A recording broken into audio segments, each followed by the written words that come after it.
महाविकास आघाडीचा फुगा फुटलेला आहे, हवा निघून गेली आहे. ते पहिल्यापासून सक्रिय आहे.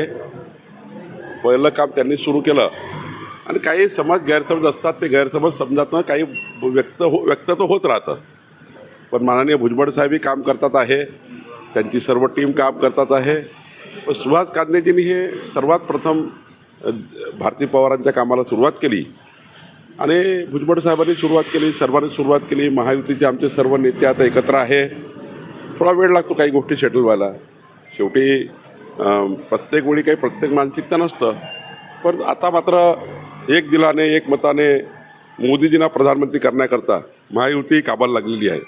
साहेब, महापालिकेत भाजपची सत्ताधारी होती, त्यांच्या काळात झालेला 800 कोटींचा भूखंड घोटाळा बाहेर काढला. तुम्हाला संजय राऊतशिवाय बाकी प्रश्न नाही आहे का? संजय राऊत कोण आहेत? बाकी प्रश्न राज्यामध्ये खूप आहेत. बाकी इतर प्रश्न एवढ्या राज्यामध्ये आहेत, त्या प्रश्नाबद्दल चर्चा केली पाहिजे. सकाळी ते बोलले त्यामुळे आम्ही बोललो पाहिजे असं नाही आहे. काही प्रश्न असे असतात की जे विकासाचे असतात, या भागातल्या डेव्हलपमेंटचे असतात. ते बोलले म्हणून त्याला प्रत्येक गोष्टीला उत्तर मी देणे काही अपेक्षित नाही. राऊतबद्दल नितेश राणे बोलतात, त्या मी काही बोलणं योग्य नाही. पण महाविकास आघाडीचा फुगा फुटलेला आहे, हवा निघून गेली आहे. देश विदेशातील प्रत्येक घडामोडींचे लाईव्ह अपडेट मिळवण्यासाठी आता साम टीव्हीच्या सर्व सोशल मीडिया प्लॅटफॉर्मला लाईक, फॉलो आणि सबस्क्राईब करा. तसंच सर्व नोटिफिकेशनसाठी बेल आयकॉन प्रेस करायला विसरू नका.